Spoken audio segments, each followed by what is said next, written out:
తూర్పుగోదావరి జిల్లా అనపర్తి వైఎస్సార్సీపీ కార్యాలయంలో నియోజకవర్గ స్థాయి సంస్థాగత నిర్మాణ సమావేశం నిర్వహించారు. ఈ సందర్భంగా అనపర్తి మాజీ ఎమ్మెల్యే డాక్టర్ సతీ సూర్యనారాయణరెడ్డి మాట్లాడుతూ, కమిటీల ఏర్పాటు ప్రక్రియలో జిల్లాలోనే అనపర్తి ప్రథమ స్థానంలో నిలవడం కార్యకర్తల అంకితభావానికి నిదర్శనమన్నారు. ప్రభుత్వం ఎన్ని కుట్రలు పన్నినా, ఇబ్బందులు సృష్టించినా ప్రజల ఆశీస్సులు ఉన్నంతకాలం తమను ఎవరూ ఏమీ చెయ్యలేరని ధీమా వ్యక్తం చేశారు. భవిష్యత్తులో ప్రజా సమస్యలపై పోరాటంలో అనపర్తి అగ్రభాగాన నిలవాలని ఆకాంక్షించారు.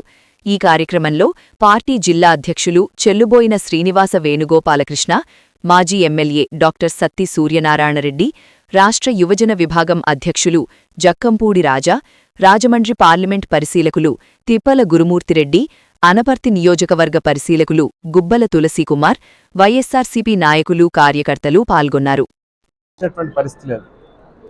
ప్రజల పక్షంగా ప్రజల తరపున ప్రభుత్వం మీద నిలదీసేటటువంటి కార్యక్రమంగా, కానీ 2 ఏళ్ళు పూర్తయినప్పటికీ కూడా ఇచ్చిన హామీలు దేవుడెరుగా ఉన్నటువంటి పథకాలను కూడా మొత్తం అన్ని కూడా అటకెక్కించినటువంటి ఈ ప్రభుత్వం మీద ఇక పోరాడాల్సినటువంటి సమయం దగ్గర పడింది. కాబట్టి మా సైన్యాన్ని సిద్ధం చేసుకునేటటువంటి కార్యక్రమంలో భాగంగా పార్టీ అధ్యక్షులు జగన్మోహన్ రెడ్డి గారు ఇచ్చినటువంటి పిలుపు మేరకు వైఎస్ఆర్ కాంగ్రెస్ పార్టీ శ్రేణులని సిద్ధపరుస్తూ అన్ని అనుబంధ విభాగాల్ని కూడా స్ట్రెంథెన్ చేసేటటువంటి దిశగా అడుగులు వేస్తూ కార్యకర్తలను ఉత్తేజపరిచి వాళ్ళందరినీ కూడా ఒక పద్ధతి ప్రకారం ఒక ఆర్గనైజ్డ్గా స్ట్రక్చర్డ్గా మనం ముందుకు వెళ్ళాలి అని చెప్పి వాళ్ళందరికీ కూడా దిశానిర్దేశం చేయడం జరుగుతుంది.